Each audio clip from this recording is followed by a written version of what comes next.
Need to clean up old data in LeadSquared? With bulk delete data, you can remove large volumes of activities in just a few clicks. This feature lets you delete system and custom activities in bulk, helping you free up storage and keep your account organized. You can delete up to 200,000 activities in a single request. Before proceeding with the deleting process, you can check the activity distribution report to understand how much data exists for each activity type, helping you make informed decisions. To delete data, navigate to Data Management and Privacy setting and select Bulk Delete Data. Click New Request. Select the activity type and define a date range. Only activities modified before that range will be deleted, while recent updates stay safe. You'll also see a summary before proceeding, ensuring compliance with your data policies.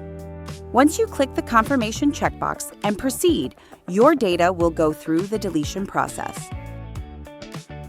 You can even automate cleanup by setting recurring delete requests. You can bulk delete activity data for a specific opportunity type without affecting lead data. While creating the bulk delete request, select the required opportunity type from the dropdown and complete the remaining steps as described earlier. Track request status in the grid, whether it's queued, in progress, or completed. If needed, you can revoke a request while it's still in the queue before it gets executed. You can also download a report containing all details of the deletion from here. Bulk delete data helps you stay compliant, efficient, and in control of your data.